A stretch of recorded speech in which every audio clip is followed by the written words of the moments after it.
3 degrees. It can be the difference between snow and sleet, wearing a jacket or not. In your day-to-day life, it may not seem significant, but 3 degrees of global warming would be catastrophic. Heat waves, droughts, extreme precipitation, even fire. 3 degrees of warming is really disastrous. The scary thing is, the world is well on its way there. Since the Industrial Revolution, the Earth has warmed between 1.1 and 1.3 degrees Celsius. This is a problem that babies you pass in the street will have to live with. Children born today are up to 7 times more likely to face extreme weather than their grandparents. If global temperatures do rise by 3 degrees, what would their world look like?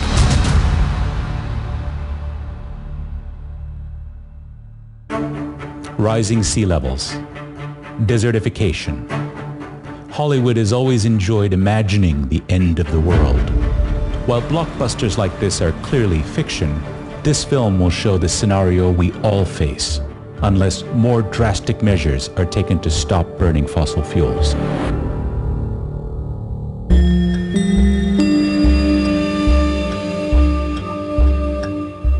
In some parts of the world, the effects of inaction are already clear. The slums of Bangladesh's capital are filling up with climate migrants. Minara comes from Bola district, an area in southern Bangladesh. There, like many other parts of the country, rivers swollen by heavier rain and melting Himalayan glaciers are washing away people's homes. Many, like her, have lost everything. বলার বাড়ি তো জায়গা জমিনের শেষ ছিল না, অনেক জায়গা জমিন ছিল, অনেক ফসলের জমিন ছিল, বাড়ির জায়গা অনেক ছিল, বাড়িতে অনেক ফলমূল গাছ বিভিন্ন ধরনের অনেক কিছু ছিল, সব কিছু নিজের গাছের জিনিস মানে খেতে পারতাম। এখন তো আর ওগুলা খাইতে পারে না, ওগুলো তো নাই, নদী 3 ভাঙা দেওয়ার পরে ঢাকা চলে আইতে হয়েছে। বাড়িতে থেকে তো অনেক আরাম ছিলাম, মানে খুবই খারাপ লাগতো, মানে সহ্য করার মতো না, ঘর দুয়ার ভাঙ্গা নিয়ে চলে যাওয়ার মতো টাইম ছিল না। 1.1 to 1.3 degrees of global warming has already transformed Minara's life. It's one of the reasons why so many migrants like her are moving to the city each year. Nearly 400,000 according to the last estimate. And climate models show there could be much worse to come.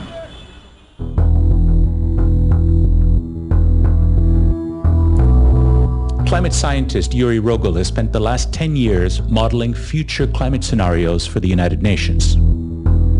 The models we use to carry out this exercise really represent the state of the art of our current knowledge of climate change and where we are heading. Yuri's projections use data collected by hundreds of scientists around the world.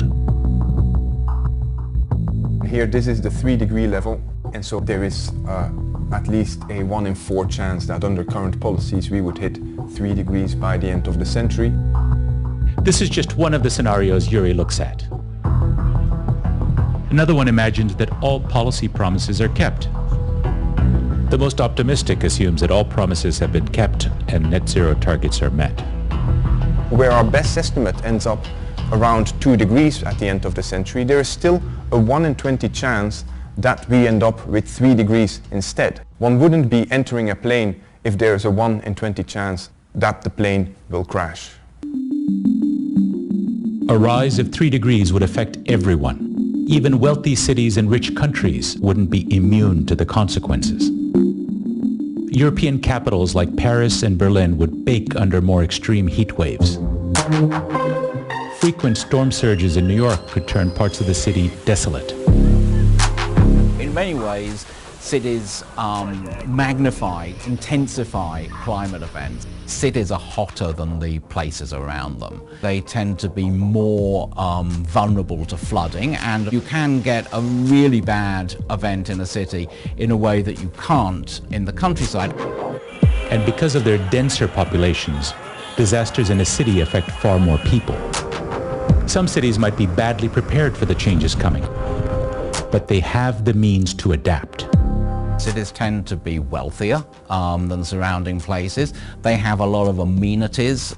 A city that has taken seriously the risks of a 3-degree world wouldn't necessarily be a worse place to be in a 3-degree world, but a city that hasn't prepared for these sort of eventualities, that might be a really nasty place.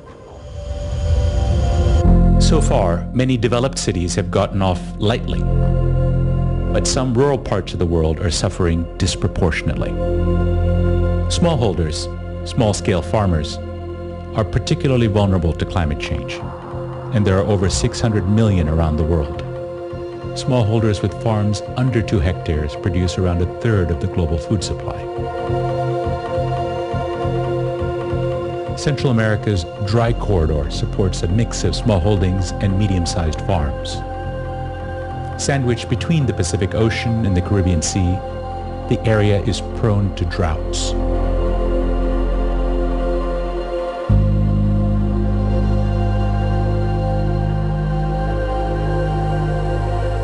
Israel Ramirez Rivera is a smallholder in Guatemala. Here, climate change is making the dry seasons longer and more severe. Digamos que esta es la mazorca más grande que pudo dar esta parcela. He depends on his crops of corn and beans, but they're getting harder to grow. Las montañas a nuestros alrededores no nos tenían casi alimentos nativos, cual ahora ya no hay, ¿verdad? Por el tema del cambio climático que viene afectando, ¿verdad? Nearly 2/3 of the smallholders in the dry corridor now live in poverty. El impacto que nos ha dado es de que a raíz de todo eso que ha venido a la desnutrición de los niños, se nos han muerto varios, a los cultivos más que todo, porque la canícula viene más a pegarnos más duros. Entonces ahí se nos marchita y ahí ya no hay tales de que vamos a producir un alimento en abastecimiento, ¿verdad? Severe droughts in Central America are now 4 times more likely than they were last century. Muchas familias de acá, pues, a unos han intentado emigrar en Estados Unidos, la desesperación económica, ¿verdad? Incluso aparte deudas, todo eso ha motivado de que los vecinos de esta localidad emprendan su viaje. Migration from Guatemala to the United States has quadrupled since 1990. Not all of this has been due to climate change, but longer droughts would force even more to move. In a 3-degree world, annual rainfall in this region could drop by up to 14%. At 3 degrees, over a quarter of the world's population could endure extreme droughts for at least a month of the year. Northern Africa could see droughts that last for years at a time. But for some, too much water will be the problem. 10% of the world's population lives on a coastline that's less than 10 meters above sea level. For these coastal inhabitants, a 3-degree world would spell disaster. By 2100, global sea levels could have climbed by half a meter from 2005 levels. Low-lying cities like Lagos would be especially vulnerable, with up to a third of the population displaced. And in Fiji, rising waters are already upending lives.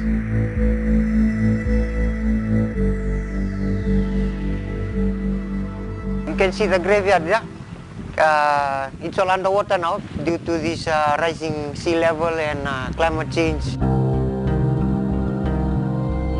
The village of Toguru in Fiji is being swallowed by the sea.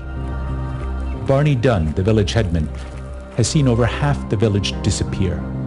Relatives' houses have been abandoned and family graves are now underwater. We've been asked by the government to relocate, but no one wants to relocate because we have our great-great-grandparents down there in the sea. This is the place we've been brought up in. It's not easy to live. Past attempts to build a seawall haven't worked, but Barney sees building a new one as the village's only hope. If they do that, maybe we can save whatever is left. But if we don't have the seawall, then it will be keep eroding, and time will come maybe in 10-15 years, Tongor will be all eroded. Rising seas also mean storms cause more floods, and many more countries could suffer. The Philippines and Myanmar are just two countries that will also see an increase in storm surges in a 3-degree world. To escape, many will move, often to urban areas. Half the world's population already lives in cities, almost a third in slums. For them, a 3-degree world could be deadly. Minara has moved to Dhaka to escape the impact of climate change. But life could get even worse for her.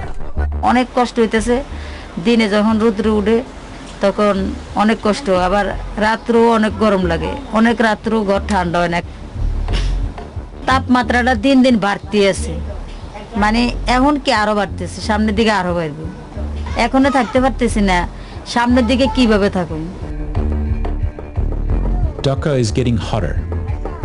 In the last 20 years, the average daytime temperature has crept up by nearly half a degree. Days that approach 40 are now being reported. And high, so-called wet bulb temperatures are on the rise. A wet bulb temperature is a measure of heat and humidity. Humans cool themselves by sweating. But in these conditions, when relative humidity is near 100%, sweat doesn't evaporate well, so people can't cool down, even if given unlimited shade and water. At a high wet bulb temperature, the body can't lose heat, and so it gets hotter and hotter, and the body is designed to work at a given temperature, and if it gets too hot inside, you will die. The human limit for wet bulb temperatures is 35 degrees Celsius, around skin temperature. Dhaka will have a much higher chance of reaching dangerous wet bulb temperatures if global warming reaches 3 degrees.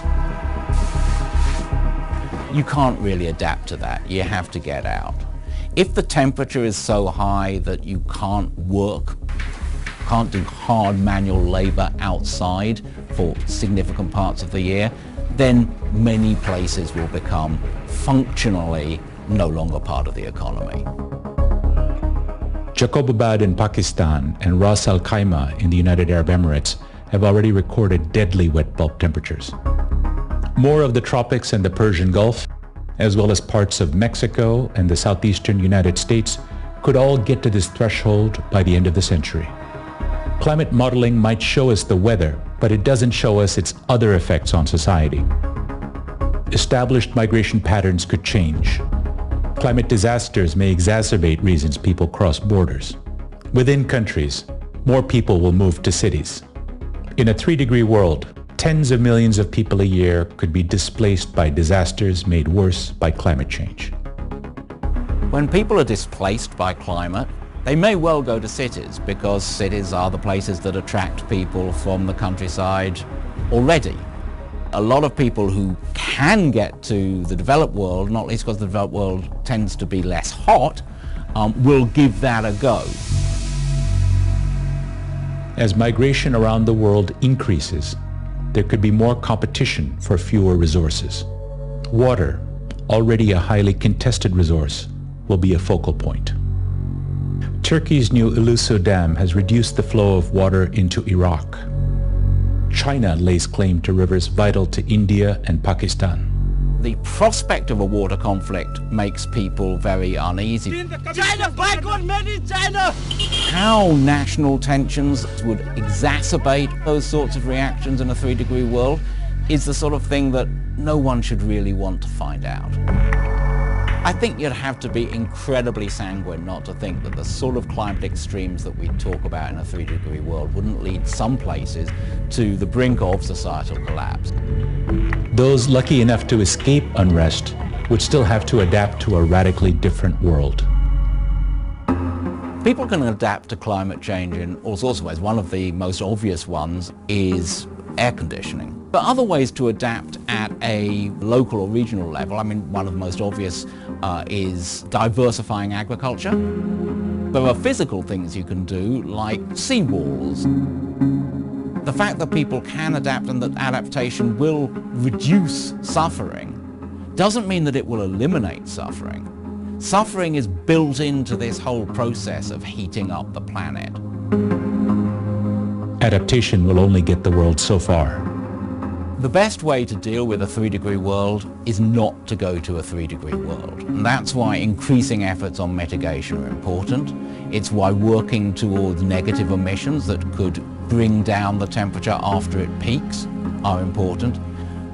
Once you get to a 3-degree world, you are in real, bad, global trouble. The scale of change needed and the slow progress of governments so far means 3 degrees of warming is uncomfortably likely unless more is done. Despite existing pledges, greenhouse gas emissions are still set to rise by 16% from 2010 levels by 2030. The need to act has never been clearer. There's still time to reduce emissions so that a 3-degree world remains fiction rather than becoming fact. Thanks for watching. To read The Economist's cover package on what a 3-degree world might look like, click on the link. And don't forget to subscribe.